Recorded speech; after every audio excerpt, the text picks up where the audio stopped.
Сик сайн залуусаа юу цаана бүгд нөрийн өдрийн 29-ний өдөр болж байна. За мэдээж шинэ жил болох гэж байгаа ч гэсэн арилж бол тасрахгүй. За өдөр бол нэгд өдөр 29-ний өдөр. За бид нар ямар нэгэн мэдээ зэдээ одоо юм байна уу? Жилийн төгсгөл болж байна. Ямар нэг юм байна уу гэд оюун дээр харъя гэсэн чинь за гэт тэнхтүүд байдаг юм аа. За би утаснаас харнаа.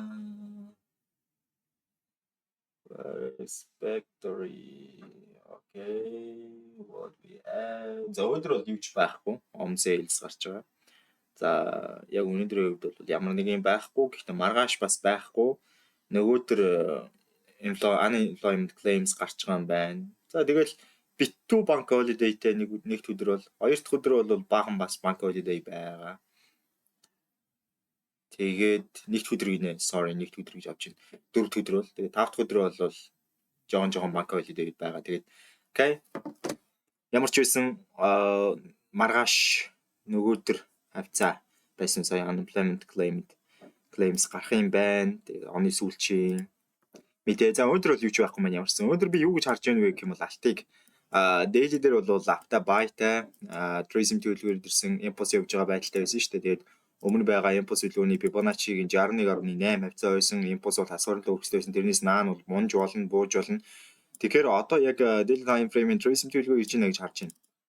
За daily time frame-ийн tourism төлөвлөгөө ирэхдээ хэрвээ энэ өмнө оройны даарлалтан дээр ойхгүй юм болвол break-in хийгээд унах боломжтой. За тэгээд хамгийн сонирхолтой зүйл бол мэдээж энэ яроолууд байгаа. Энэ яроолууд бүгд ийм internal яроолууд байгаа те. За тэгээд хүмүүсийн асуудагчлан мэдээж энэ internal яроолууд доор бол liquidity байршилтай байгаа ойлгомжтой. Тэгээ үн зөвлөгөө хэрвээ доошо break-in хийгээд ороод ирэх юм бол доошо бол үн зөвлөгөө маань уналтаа үзүүлэх нь ойлгомжтой. За уналт бол хаашаа үргэлжлэх юм бэ гэх юм бол энэ яроол хүртэл хамгийн макстай шүү. Хамгийн макстай энэ яроол хүртэл үргэлжлэх боломжтой. Тэрнээс цаашаа гарчих юм бол угаасаа реверс болж штэ тий after buying zone төлөвлөмж. За тэгээд ямар ч үсэн энэ уналт бол одоо хамгийн ихний ээлжинд daily дээр бол энэ tourism төлөвлөгөө болохын тулд заавал энэ орой дээр хүрч ирэх хэрэгтэй болно. 4358 289 гэсэн үнэ байгаа штэ. За ийшээ бол ирэх юм байна гэдэг нь ойлгомжтой гэсэн. За яагаад ийм ойлгомжтой болсон бэ гэх юм бол 4 цаг дээр бол downtrend selling zone бол дөнгөж сая шилжээд байна. За ер нь бол 4 цаг дээр энд хамгийн сүүлчийн яроолыг доош нэвцэн. За би энэний өмнө бас ярьж л байсан да. Энэ яроол ер нь нэлээд сэжигтэй энэ 23 левелтэй болчихж байгаа. Тэгэнгүүтлээ дэндүү ойрхон tourism төлөвлөгөөр ирж байгаа. Тийм ч удахгүй reverse их магадлал маш өндөртэй байна. Тэгээ reverse хийсэн 4 цаг даунт болсон байгаа.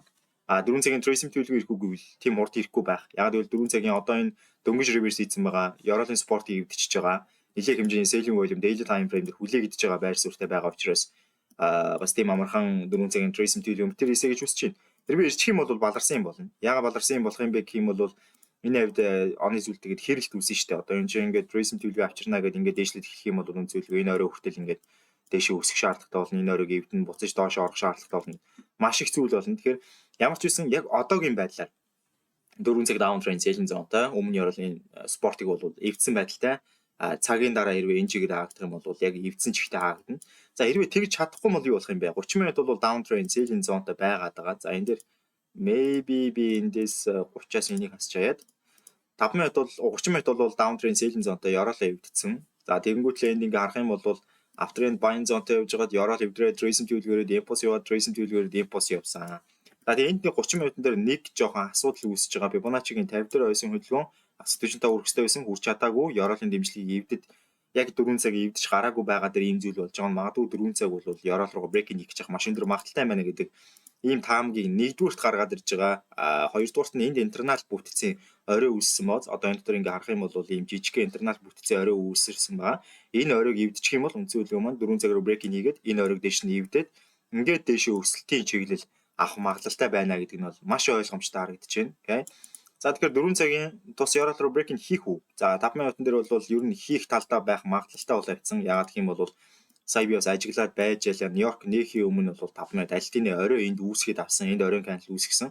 Тэгээд нэг удаа хоёр удаа амжилтгүй болгоод дээшээ явж байгаа учраас за эндээс одоо үнцэн хөдөлгөөн маань шууд доошоо бууддгүй юм болвол доошоо буудаж бууж ирээд tourism төлөвлөгөө хийх юм бол би sale-тэд бэлэн байна. Над бол энэ дээр ямар ч асуудал алга шууд sale. Окей.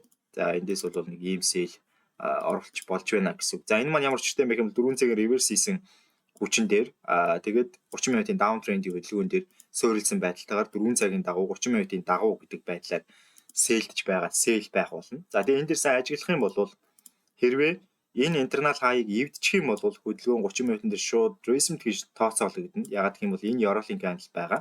Энэ candle-ээр range-ийг дээш нь эвдчихвэл энд оройн candle гарч ирэх гээд байгаа.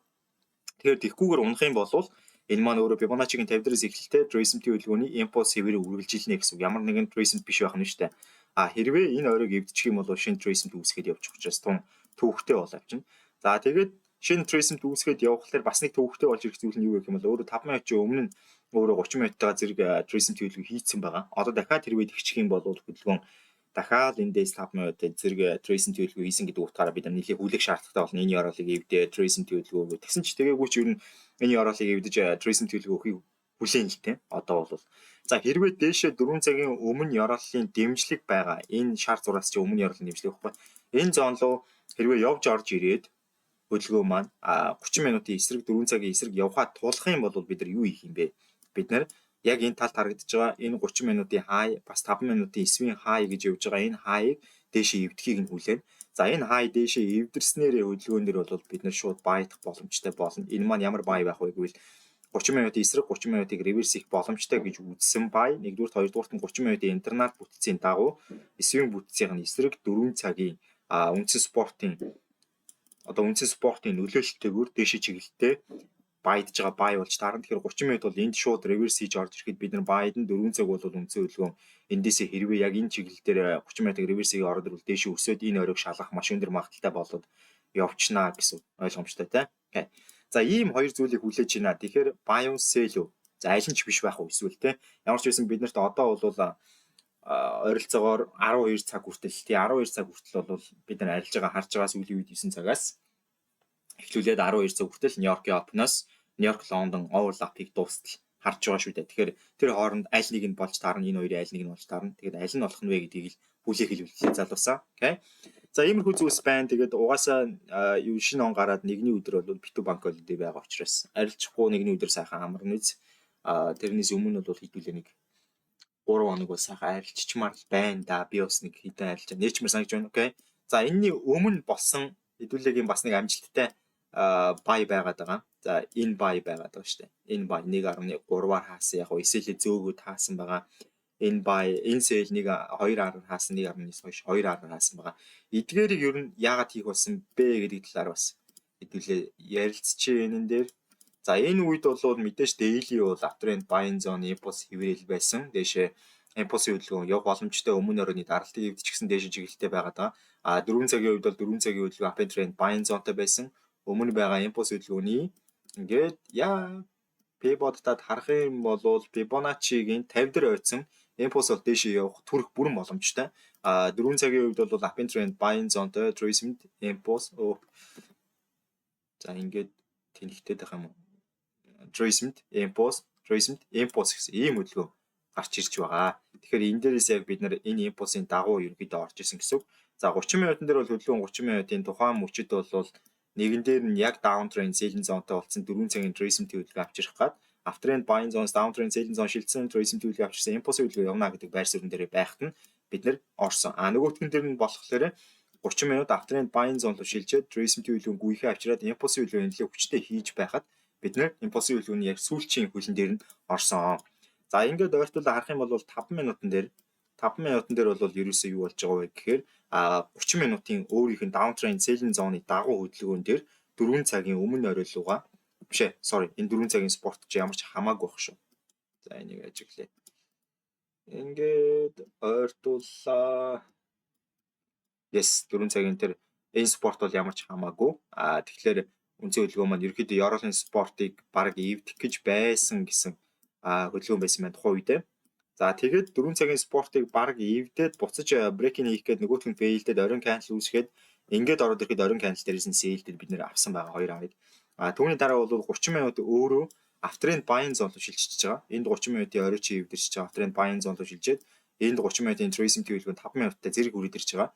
5 минуттай зэрэг ирээд тэгээд оройгоо 30 минут дахиад эвдээд эвдэнгүүтлээ recent хөдөлгөөн өгөхөд Eurolean cancel дээрээс нь байцсан байна. Энэ маань бол 30 минутын дагуу 4 цагийн дагуу daily-гийн дагуу 5 минутын дагуу гэдэг хөдөлгөөн. Энэ маань бол daily болон 4 цагийн эсрэг 30 минутын дагуу гэдэг хөдөлгөөн дээр 5 минутын Treason төлөвлөгөөр хизээлцээ гэсэн. За ийм хоёр арилжааг 4-7 хоногийн сүүлчээр бол хийгээд 7 хоногоо дуусгасан шүү. Тэгээд энэ 7 хоногийн үед бол хэдүүлээ ямар ч байсан энэ хоёр стапын аль нэгнээр нь эхлүүлж таарах гад байна. Өнөөдөр ч бай маргаашч бай арилж байгаа юм бол за тэгээд мэдээж одоо volume гарахгүй болвол энэ маань яг энэ нүхэндээ хэрж ягаад аль нэг тийшээ сэтлэхгүйгээр өнөөдрийг дуусгах магадaltaй. Тэгэхээр бүлэцгээе. Бүгд навчсан хийж Excel-а баярлалаа жоохон урьдчилсан болов уучлаарай. Окей. Бүгдэнд шинэ жилийн мэндийг хүргэе. Бай бай. Удахгүй сайхан арилжаар уулзцгаая.